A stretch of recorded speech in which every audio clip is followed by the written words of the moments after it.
daming myths about regarding SOGI SC bill, quality bill. And from the title itself, it says equality. Hindi ho siya special rights. Hindi special rights ang SOGI quality bill. Actually, ang special rights yung isang grupo hindi magbabayad ng tax. Parang yun pa nga ang mas special rights, kumbaga. Pero hindi siya special rights because it actually gives equality. And kung babasahin talaga yung bill, whatever the version is, it says all persons. Because lahat naman ng tao may SOGI, may sexual orientation, may gender identity, may gender expression, and may sexual characteristics. So kunwari, ang isang tao na tinanggal, let's say the entity or the company is being owned by, let's say, LGBT people. And let's just say, hypothetically, the person is straight. And na-discriminate siya on the basis of sexual orientation. Tanong, may sexual orientation ba yung employee? Yes, he is straight. He is a heterosexual, in other words. So, manggamit niya pa, in fact, yung SOGI equality bill. Sa akala ng marami, yung SOGI equality bill is para lang sa mga lesbians, gays, bisexual, trans people, and yung mga queer. When in fact, hindi. Talagang it's for all Filipino. Dahil lahat tayo ay may SOGI. Lahat tayo may SC, may sexual characteristics. Sir, yan. So, binabasag natin yun, di ba? Na, so, at saka protection sa eskwelahan, sa trabaho, at sa pagkuha ng lisensya. Wala na. And, gusto mo ibang versions, ma'am, nakalagay doon na except marriage licenses. Yes. So, it's definitely fake news or baka nga intentional na paninira pa. Yung sinasabi ng iba na it would open the gates to marriage equality or same-sex marriage. Hindi. Pag binasa mo talaga, there is no way that a prudent human being would think that it would be open to marriage equality or same-sex marriage. Hindi siya. Yan, malinaw. Patrick, you want to add something? Yeah. Since for that. Siguro para mas maging detailed, at siguro kailangan sabihin natin yung kung ano yung naging terms nila. Una, naging anti-discrimination bill lang ito. Naging comprehensive anti-discrimination bill. Naging SOGI bill. Naging SOGI equality bill. Am I missing? So there's a C4 for SOGI.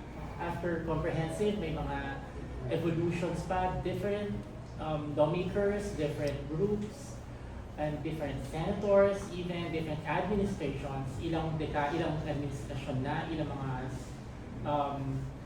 mga congressmen, mga representatives and senators, ilan lang pinagdaanan, ilan na ang sumakay sa atin, ilan na ang sumakay dito sa bills na to, pero hindi pa rin ipapasa. So, yun ang mga dapat siguro kailangan mabasa ng mga tao kung anong naging evolution ng bawat bill, kung paano naging ganito, at kung paano nakarating tayo sa ganito. So, ayun. So there. Tsaka umarap na tayo, di ba? Sa ilang pagdinig.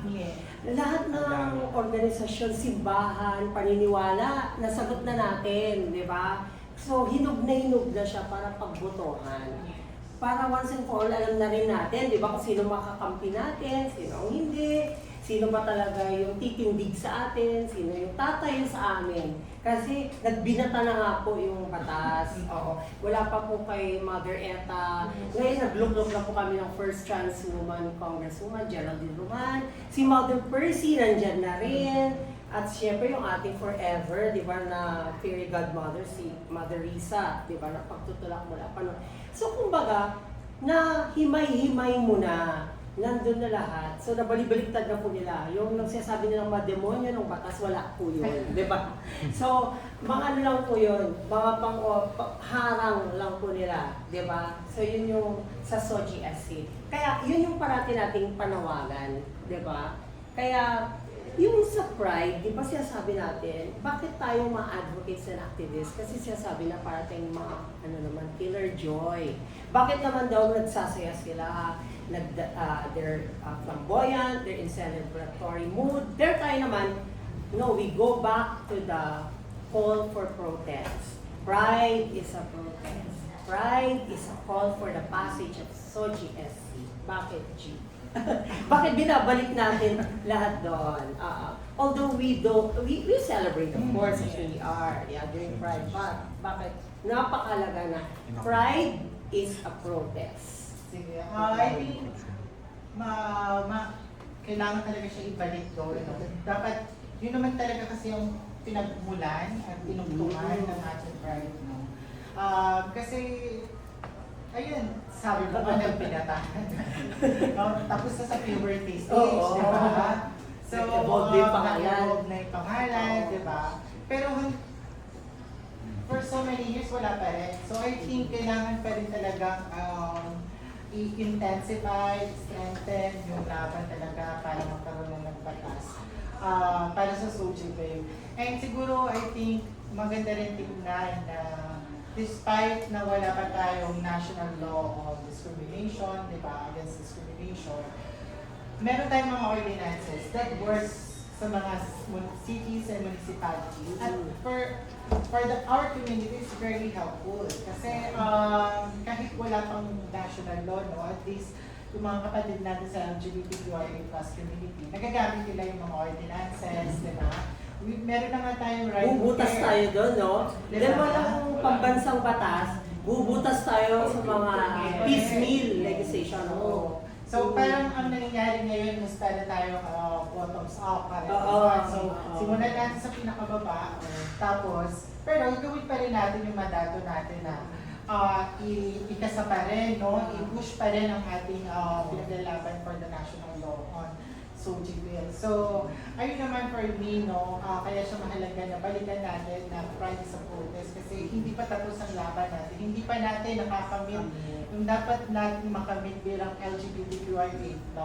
So, kung sinasabi nila na ang Pilipinas ay transgender friendly, LGBT friendly, ang Tsaka the first Pride March in Asia. True, ang katotohanan, kaya tayo may pride ay dahil gusto natin ilaban. Yung mga dapat natin ilaban. Para wala nang diskriminasyon at iba't ibang uri ng opresyon na nararanasan ng community. So, yun lang.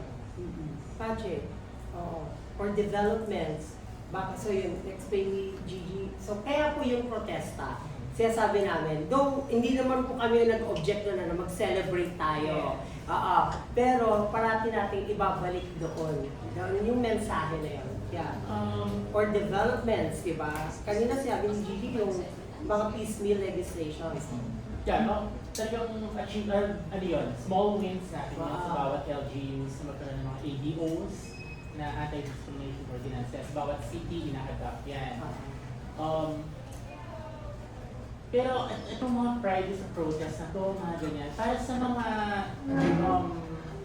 tumutuligsa sa atin, para sa kanila, ang sinasabi lang nila, ang pride ay party lang yan. Makukulay ng float lang yan sa kalye. But it's more than that. Dahil ang LGBT people, lahat tayo dito, lahat kami dito, lahat na nanonood, tayo ay mga manggagawa, tayo ay mga commuter, tayo ay mga businesswomen, businessman, tayo ay driver, tayo mga angkas, mga mugget, lahat, mga tindero, tayo ay mga mangingisda. At lahat yon ay misogy. At lahat yon ay pinaglalaban. Dahil ang kinakalaban lang dito ay dahil porket ikaw ay mangingisda, pero ikaw ay isang baklang mangingisda, ikaw ay iba sa isang lalaking mangingisda. So that alone ay may boundary, tinatawag ni attorney na boundary na kapag sinama ang usaping gender, nagkakaroon ng divide, nagkakaroon ng division. So that yun ang concept ng pride. Hindi lang siya party, hindi siya floats, hindi lang siya rainbow, hindi lang siya events. Hindi ito ay may malaking mensahe na yung kumakalaban sa pangungutya base sa iyong kasarian at sa pangmamaliit ng iyong pagkatao. So, pag binabalik ka, may ipapasok mo yun sa pride kasi doon pumapasok ang forms of discrimination. At yung sinasabi ng attorney na yung ating SOGI-SC bill na ipinapasa ay hindi lamang para sa mga LGBT, ito ay para sa buong Pilipino. Thank you. Venus. Ako ate, alam ko maraming tao ngayon sinasabi pride is celebration. Tapos tayong mga advocates, no, we're leaning towards the pride sa protest. But we have to realize na interconnected siya. Pride is a celebration, at the same time it is a protest. You know, we can celebrate, but we are still protesting. You know, we are celebrating because of the milestones, Yes. yung mga nagawa ng LGBTQ plus community. We are celebrating because as simple as buhay tayo. No? We are celebrating our community, our happiness, our wins. But also we are protesting kasi alam mo, despite of us having lots of milestones all throughout the years, napakarami pa rin po na hindi ibinibigay sa atin. As simple as yung basic human rights natin. So, and we can celebrate while protesting. And we can protest while celebrating as well. So, I think hindi natin kailangan paghiwalayin yung celebration at protest. Kasi gets naman, celebration parang positive, protest, tinitake siya as negative. Pero we can connect those two, no? Na yun talaga yung essence ng Pride at Pride Month. And sabi mo nga di ba ate kanina, parang napakatagal na, no? Nung laban ng Soji Bill. Ito sabi ko sa akin ng asawa ko na it's funny because Spain introduced the religion to the Philippines. And now, Philippines is using the religion na para hindi pa sa yung Soji Bill. Yet, Spain is very accepting. No, marami pong batas sa Spain na sumusuporta sa karapatang pantao ng LGBTQ+ community. So, sabi mo, Venus, kasi para mas maintindihan nila, yung nagdala dito ng paniniwala natin sa religion na po yan, umusad na rin po sila sa pagtanggap sa LGBT community. Pero tayo na tumanggap lang. Receive lang ng paniniwala na yan, patras po. Yes, ginagamit siya laging parang panlaban para hindi ibigay sa atin. Balakid, no? Oo. Ayan, kaya ganda. And congrats, kasi she just got married po. So, kahit LGBT ka po, you can find a good and happy partner.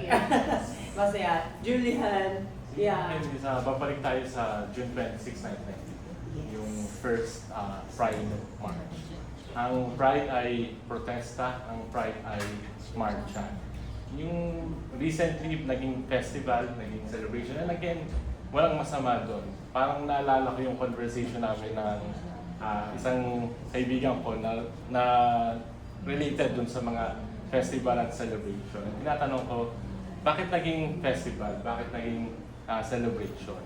Pero sinabi niya nga na iniingalan natin kasi talaga yung mga millennials, yung mga Gen Z, yung mas bata sa atin, yung mga mas batang henerasyon na sumali sa laban natin para sa Soji Equality Bill. And napagtanto ko na hanggat merong protesta, hanggat merong marcha, at meron pa rin naman, kahit sa 27 ng June, may marcha pa rin. Huwag natin kakalimutan yung marcha because the march symbolizes resistance.